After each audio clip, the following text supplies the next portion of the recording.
So now I'm going to bring up James. So hands up who've seen James talk before or read something that James has put out.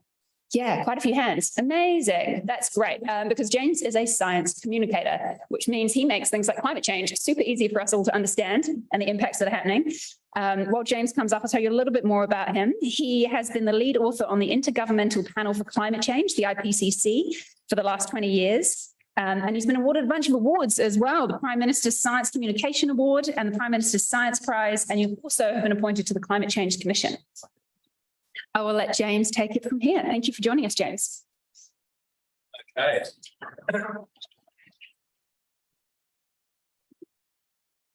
Thank you very much, Holly. And kia ora koutou.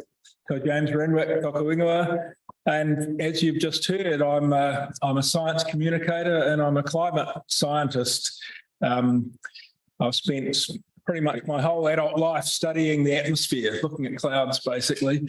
I started my professional life in Wellington as a weather forecaster quite a long time ago now, and moved on from the day-to-day weather to the year-to-year and century-to-century climate eventually. So it's to me it's a fascinating topic, but of course it's terrifically important for the future of humanity. Actually, understanding climate change and understanding how to get on top of it. If we're concerned about sustainability, if we're concerned about wellness, certainly climate change is something we just need to deal with, because, well, I hardly need to explain why. That's the topic of the talk, I suppose. So I'll be talking about what's happening with climate change and a little bit of why, and a bit about science communication and why I like that and why I see it as a really important thing to do. Okay, so and if I press this button here, oh yeah, that works. So here's the problem that we've got. This is a graph. I love graphs. Not everybody's into graphs, but I certainly am. This graph shows the amount of carbon dioxide in the atmosphere in parts per million. That's the vertical scale of the y-axis. And the horizontal scale is time in years. So this goes back to 11,000 BC, so the last 13,000 years or so. Most of the record that I'm showing here comes from a couple of ice cores in Antarctica, Floor Dome and Taylor Dome. But the blue bit at the end is the direct measurements in the atmosphere done at the Mauna Loa Observatory in Hawaii. So you can see that we've got a lot more carbon dioxide in the air these days than we had for most of this past time. The last maximum of the last ice age was about 20,000 years ago. And so we're sort of coming out of the end of that at the beginning of this record, and carbon dioxide levels rising up slowly, and it gets up to 280 parts per million, roughly. This is what we know as the pre-industrial level. And then humanity started burning coal to power steam engines in the 1700s. And the carbon dioxide that was released just started to build up in the atmosphere. And this is the main problem with carbon dioxide. This is why it's the biggest headache, really, with climate change, is that it stays in the air for hundreds and hundreds, thousands of years, actually, some of it. So if you start putting it into the air by burning coal or oil or whatever, fossil fuels, it's just going to collect, it's just going to build up. And we've got this big spike now. We've got about 50% more carbon dioxide in the air now than we had prior to the use of fossil fuels to power anything. And putting this stuff in the air, these gases like carbon dioxide, which are known as greenhouse gases, they soak up the heat that the Earth is radiating out into space. Eventually that heat does get radiated all the way out into outer space, but in the process, the carbon dioxide and the methane and etc. radiate energy back down to the Earth's surface, so they warm the Earth. It's a bit like having a blanket on a bed. Having carbon dioxide and methane, etc. in the air is like putting a blanket over yourself or duvet over yourself at night. That duvet captures some of the heat your body radiates and keeps it underneath, keeps you warmer. So putting more of this stuff in the air keeps whatever's underneath that air warmer. So you increase carbon dioxide, increase greenhouse gases in the air, and you're going to increase the temperature of the Earth's surface, and that's exactly what's happening. Hang on, just need to consult my notes, which have gone to sleep here. Yeah, there we go. So we've got a lot more of the stuff in the air these days. In fact, we've got we've got as much in the air as there has been in the Earth's atmosphere for about 3 million years. So we're pretty much in uncharted territory as a species. Humans have not been around for 3 million years on Earth. So the air we're breathing today is pretty much unknown for a long time into the past. But the thing about this spike in carbon dioxide that really gets me is the speed at which we're adding this stuff to the air. Sure, we started doing this in the 1750s or so, nearly 300 years ago. But as time's gone on, we're adding more and more, faster and faster. So in fact, this rise has been taken over nearly 300 years, but half of that rise has happened since about 1990. So we have become extremely good at burning fossil fuels lately, and the pace at which we're changing the climate has increased dramatically during my lifetime, certainly the last 60 or so years, and even the last 20 or 30 years. Things are really going bonkers with fossil fuel use, unfortunately. So it's a growing problem. And, you know, the world has been talking about fixing climate change since about 1990. That's when the first Intergovernmental Panel on Climate Change report came out. And when these COP meetings, you know, the Paris Agreement meeting, the meeting in Glasgow and Egypt and so on, those annual meetings started in the early 1990s. So the world's governments have been talking about fixing this problem for about 30 years or so, and we've actually made that problem about twice as bad in that time. So we are not going in the right direction. We haven't been going in the right direction yet. We really need to get started on that. Anyway, so we've got this thicker blanket of carbon dioxide on the Earth. So what we see is that the Earth is warming up. No surprises, exactly what you'd expect. So this graph here is again at time along the bottom axis. It's only from 1880 this time. And the vertical scale is temperature. And the zero line on this graph it's an estimate of the pre-industrial temperature. It's actually the average of the period before 1900. So it's only the first 20 years, 1880 to 1900, which is considered to be pretty close to the temperature that would have been around in the 1700s. So you can see, you know, the temperature goes up and down year by year. Each bar is a year. The last bar is 2022. But then from about the middle of last century, the 1950s somewhere, you really start to see that rise in temperature, and it's been very obvious in the last few decades. In fact, the last 8 years up to last year have all been more than 1 degree above pre-industrial. So we're running at about 1.1, 1.2 degrees above pre-industrial at the moment. And there's a lot of talk just in the last few weeks about how warm this year might be. We've got an El Nino developing in the tropical Pacific, and sea temperatures are going crazy in the Northern Hemisphere. It does seem to be a very warm year already. So we may have a new record this year, or if not, possibly next year.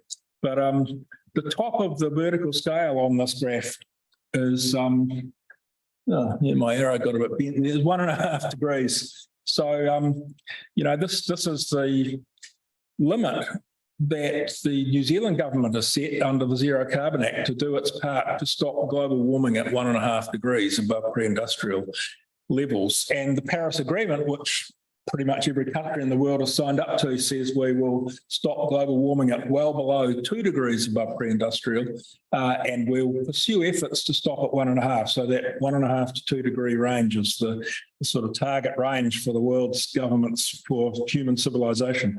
And you can see there's not a lot of room left between where we are now and 1.5, certainly. So we really need to get on and take action on climate change, as no doubt you all know.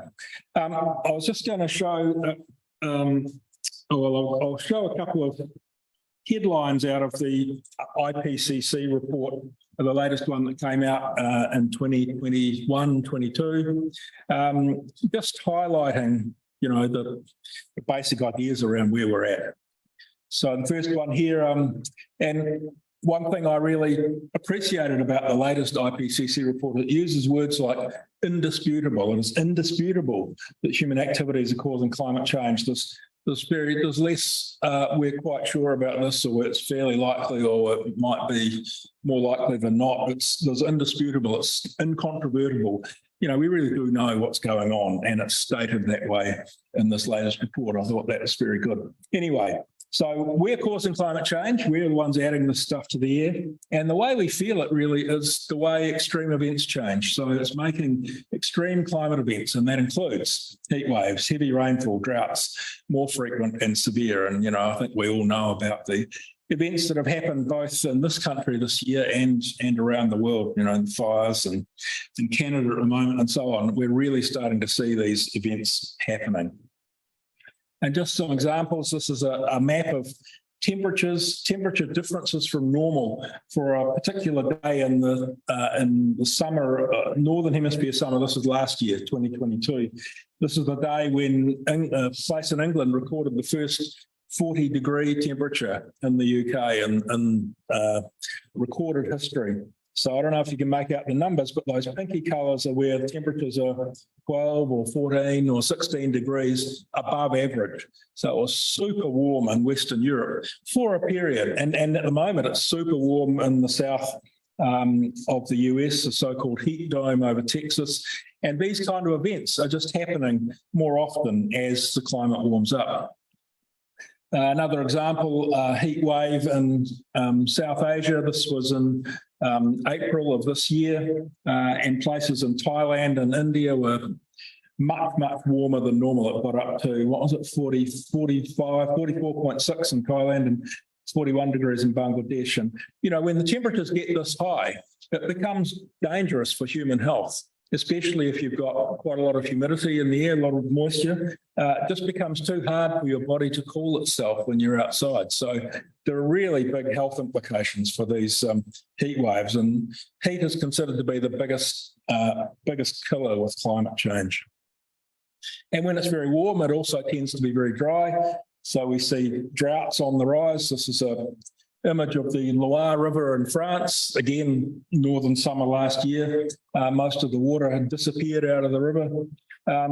Ditto in Asia. This is a picture of the Yangtze River in China, much lower levels than normal. And this was happening across a lot of Eurasia last year. But at the same time as that, all that water that was being evaporated out of these rivers and so on was being dumped somewhere else. So we're having big floods as well as big droughts. And this is one of the really bad things about climate change.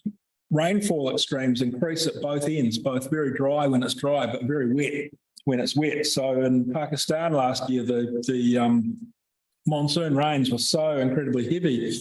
I think the estimate was a third of the country was underwater, basically. Tens of millions of people were affected by this. It took months to recover from that situation, for the water just to drain away. Of course, it's not just in Pakistan. There's a picture from Nelson last year, big atmospheric river hit Golden Bay in the Nelson region, and terrific devastation. South Canterbury a few years earlier, you know, there's nowhere that's really safe from these kind of events. And here's a picture of the international terminal at Auckland Airport at the end of January, and anniversary weekend, the heavy rainfall event there. I found that picture that I saw on social media on the day hard to believe. I thought, I've walked through there. I don't remember there being any water, but yeah, incredible what's happening with the intensity of rainfall. And Cyclone Gabrielle, of course, devastated the East Coast just a matter of a few weeks later than this event here. So what did the IPCC have to say about this? And you know, what do we need to do? Well, I was saying before that adding these greenhouse gases to the air is what's changing the climate, what's warming the climate. So we need to stop adding greenhouse gases to the air. And we need to do it really quickly because, you know, we're running out of time if we want to stop the warming at a level that we can cope with in terms of the extreme events. So the statement was that unless there are immediate, rapid, large-scale reductions in greenhouse gas emissions, certainly limiting warming to 1.5 degrees will be beyond reach.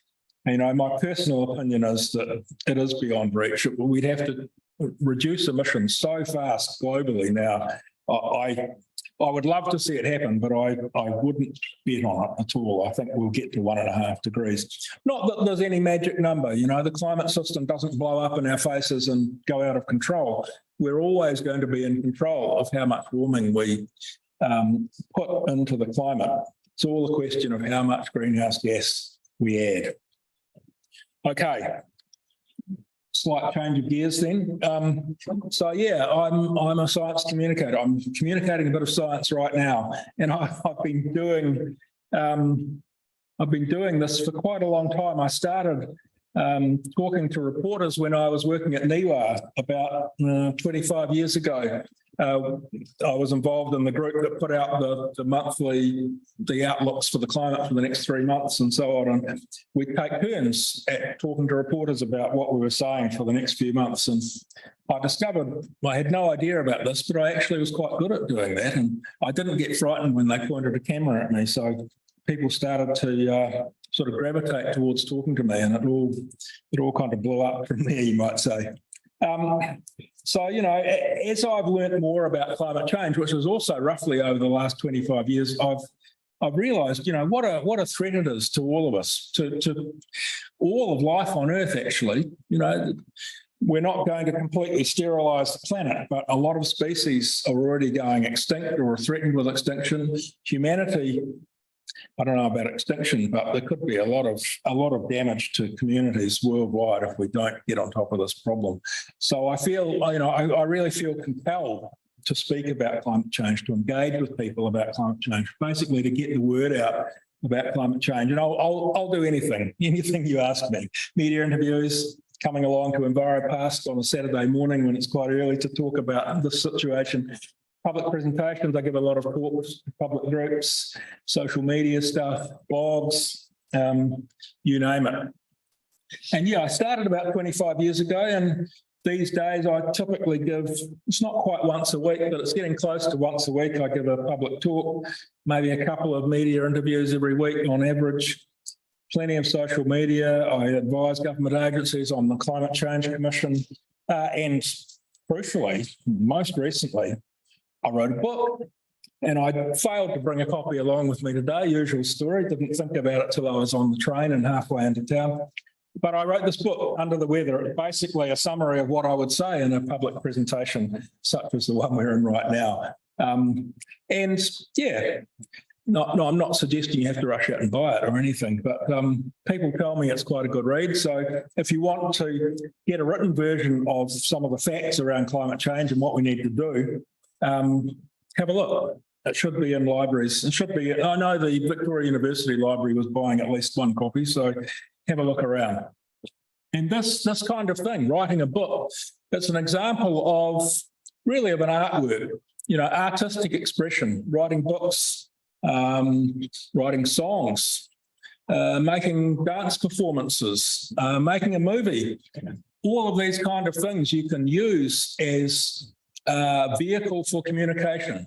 I guess a book's perhaps the most obvious one. You can write stuff down, people will read it. But if you make a video or a song, anything, you know, you can communicate science through the arts. And I think this is a really crucial thing to do. And it's something I've been involved with for a decade or so now, mostly through this Track Zero Trust, which is a really cool organisation which was designed to do exactly this, to link up artists with scientists and help people understand what's going on with the science of climate change through artistic expression. You know, I said before, I love graphs. Well, most people are not into graphs. Most people are not into science, actually, but everyone's into movies or music or books, the arts in some form. So if the arts can be a channel for passing on information to the public, I think it's a really powerful thing to do. And I've been involved in all sorts of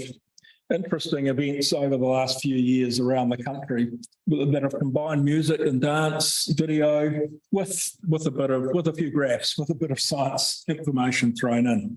So I think that's a really exciting area to be involved in.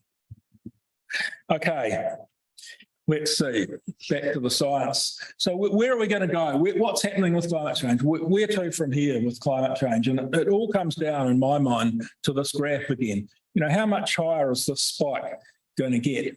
The NGO 350.org, the reason for that name is that they're saying that 350 parts per million of CO2 is the maximum sort of safe level, and we're up to nearly 420 now, so we're well beyond 350. And getting this spike to go down again is going to be very hard work, and it's going to take a long time. So the big push really has to be to turn off the tap of emissions of greenhouse gases and stop that spike getting, well, if it gets much beyond about 500, I think the warming is going to be at a level that will be hard to cope with. So we really need to turn off the tap quickly. So we know that this much gives us about 1.1 degrees of warming.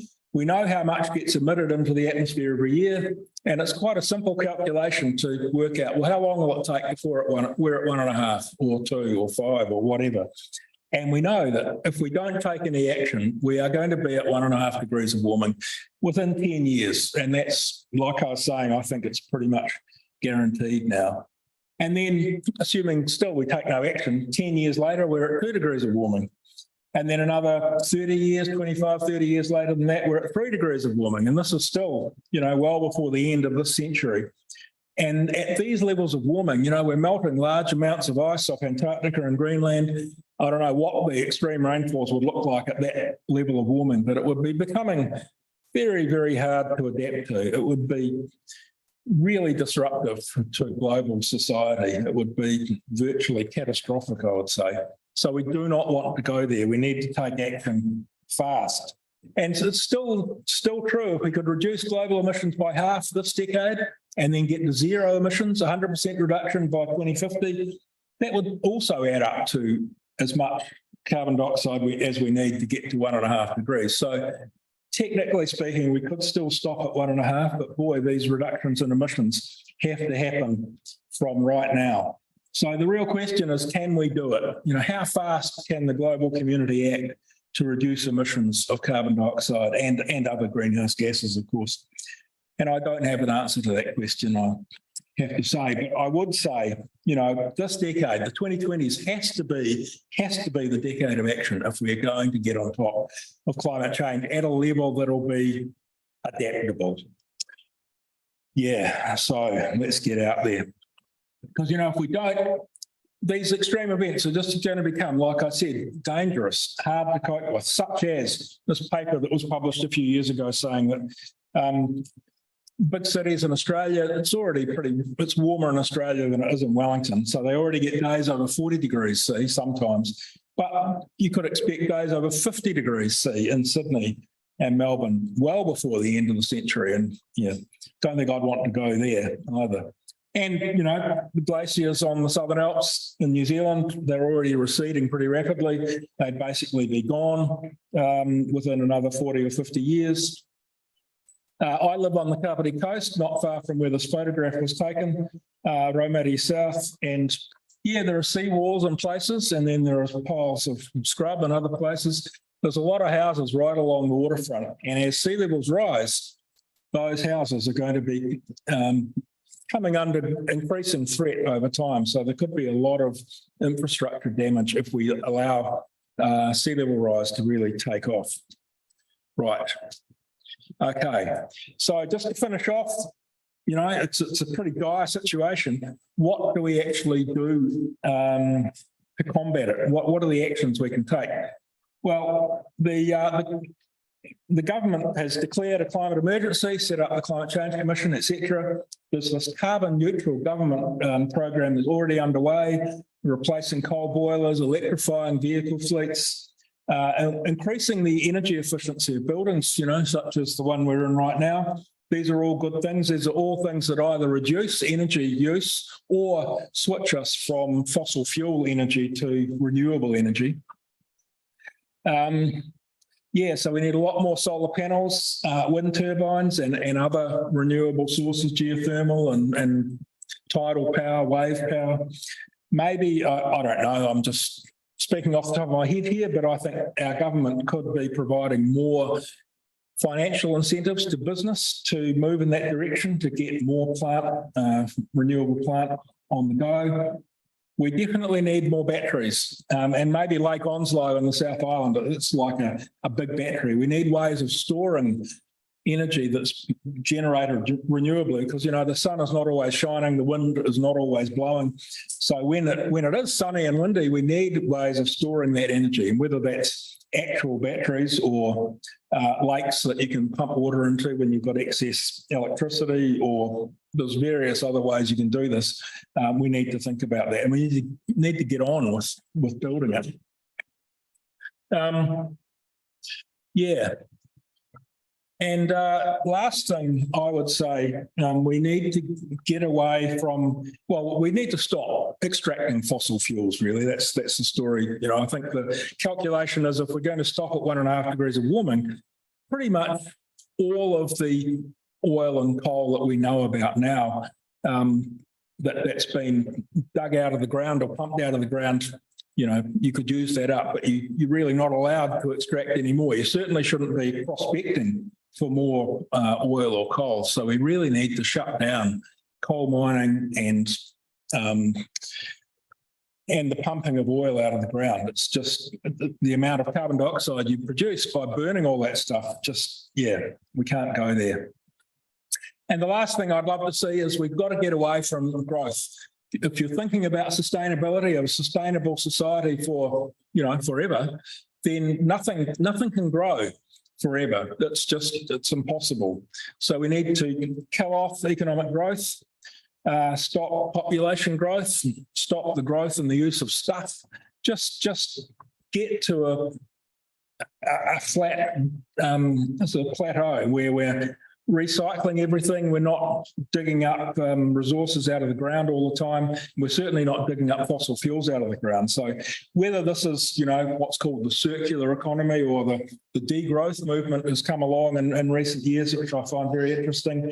I think we need to revamp economics, revamp the way our economies work, because really all of this resource use is what's causing all of the problems with sustainability, or the lack of sustainability, I should say. Okay, so final thoughts. What do we do as individuals? It's all very well to say what the government should be doing in big business, but I think everyone has a part to play. Everyone can make a difference, and anything that makes a difference makes a difference. I rode my e-bike to the railway station this morning and got on an electrically powered train to come into town. It doesn't make me a good person necessarily, but if you can do things like that, if you can avoid driving a car that's powered by petrol or diesel, and you can walk or ride a bike, take public transport that is renewably powered, then you're doing a bit towards reducing fossil fuel use. If you eat less red meat than you used to, because red meat production is the most carbon intensive form of agriculture. If you're in a position to buy an electric vehicle, I've got a two-wheeled electric vehicle, these things are quite expensive. Solar panels on your home. Different people have different options, I guess, is what I'm trying to say. But if you can just think about how you use energy and how much waste you generate and how much you can recycle and reuse, just be thoughtful about all of that. And that one in red, I think that's the most important thing. Do what I'm doing right now. Talk about the problem. We don't hear anywhere near enough about climate change. You hear a lot more about the price of gold every day than you do about what's happening with climate change. You hear a lot more about, the royal family or how the All Blacks are doing than you hear about climate change. Let's normalise talking about climate change. Talk to your whānau. When you get home, talk to your classmates, talk to everybody, make a pest of yourself on climate change. I think it's really important. The more we talk about something, the more we think about it, the more we care about it, the more likely we are to do something. So not talking about climate change, bad form, and especially talk to your MPs, talk to your elected officials, talk to the council, make it clear that you want a fix on this problem. But yeah, it's not all about us. It is a global problem. It is the top levels of society and the economy that need to change. So, yeah, help the government understand what they need to do. Help businesses understand what kind of stuff they should be selling. And yeah, it's very easy to send an email to your MP. You don't even have to get out of your seat. You can just tap on your screen and done. You can protest without making any effort at all these days. So I urge you to get out there and do it. And if there's an opportunity to work with whoever you associate with in a workplace, in a classroom, with your whānau, with your neighbours, if you can cooperate with people, you always have more sort of power to your arm than just doing something yourself. So again, talk about it and work together. I think it's a really important thing to do. And if there's a march on Parliament, get on it. I'm in that picture somewhere. This is 2018 is the big school strike movement march that thousands of people went on. It was a really great event. And, politicians notice these things and they will respond faster if we continually push. Anyway, look, I've run out of time and I've gone way over time, actually. So just to summarise, climate change is happening. There's no disputing that. And we need to take action. And like I said before, anything that makes a difference makes a difference. So anything you can do, go for it. Science communication, it's something I love. I think it's something that's really important in this area especially. And if you're interested in communicating, go for it. I kind of got into it almost by accident. I wasn't thinking, I'm going to become a science communicator. But yeah, give it a try, give a talk. And if you're really passionate about a topic, then that comes through. If you're really focused on something, you can definitely do this in front of any audience in the world, I would say. And yeah, the future is up to us. We're the ones causing all these, not only climate change problems, but all the environmental problems you might be thinking about. We can change the way we operate and we can collectively make the future whatever we want it to be. We just need to get on and do it. Okay, thank you. And happy to take some questions. I see there's only about 5 minutes left before morning tea, but if anyone has a question, go for it. Yeah, go for it. 5 minutes. Yeah. Right, there's one mic sort of up here. Yep. You've got mic, go for it. Okay. I was just wondering, because whenever I talk about how important transferring to electric cars is, some members of my family like to say that the batteries are still really not friendly for the environment. How do we address that? Yeah, that's a great question. So I was talking about batteries, but batteries are not necessarily great for the environment, and there's a lot of mining involved in getting the minerals to make these, lithium ion batteries and so on. And it's a real concern. If we built all the electric cars that you might think we needed, or electric buses or whatever, you would be doing a truckload of mining, and it is very damaging to the environments where that's happening. So I think there has to be a certain amount of that, and the mining involved has to be done in the most environmentally friendly way, if that's possible. But I think we really need a lot of innovation in this area. I know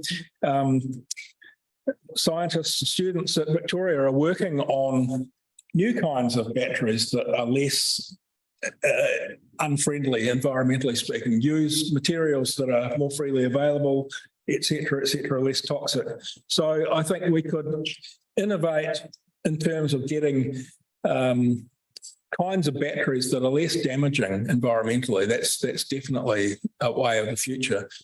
And I suppose the other thing I'm thinking is that we just get away from needing to use the batteries by using less energy. Not everybody has to have an electric car or an electric bicycle for that matter. We can get by without a lot of these devices that we've got very used to having. So if we can reduce our energy use through walking instead of driving, etc., then we can reduce the need for all of this battery power and reduce the need for the amount of electricity that we're all using. So, yeah, there's no there's no good answer to your question because, you know, that we're on this track and we have to keep going. So just again, be as thoughtful as we can about how we obtain the minerals that are required for batteries or you know, whatever kind of battery we're talking about, and be as kind to the earth as we possibly can in the process. But yeah, good point. Yeah. Down the front here. Oh, guy right in front. Do you want to start passing that microphone? Yeah. Folks are ready. Yeah. So yeah. Hi. My question is, do you think that it's a bad thing that people underestimate how strong climate change is and how like it affects us? Because I know that there's a few people at school that think that climate change is like a weak thing and it's not going to affect this like Earth, planet, whatever. Yeah. Great question. Do I think it's a bad thing that a lot of people underestimate the sort of power of climate change? Absolutely. Yeah. I mean, it's not as though I want everyone in the world to be frightened. I mean, that's not the point, although it might be helpful. I'm not sure. I would hate for everyone to just give up and think, oh, it's all too much. We're all going to die or something. You know, that's not the approach at all. We need to realise the risks that we're facing. So it is an issue that a lot of people seem to not really realise how bad it could be in not many years into the future. But really, I think people need to understand how much power they have. You know, we are causing this problem. We are the ones who can definitely fix it. We can get out there and change the future. So I'd like to think everyone can understand the dangers of climate change, but also understand the action we can take, the power we have to get away from this rather terrible problem that we face. So the short answer is yes. Sweet on the line. And yeah, I guess so. Yeah, last question. Tēnā koe. You're suggesting that the amount of things that we need to undertake in order to arrest the change that we're seeing is huge. And as a science communicator, are you also suggesting that if we were to continue along this, if we were to communicate in terms of science, we're not going to reach the people that we need to.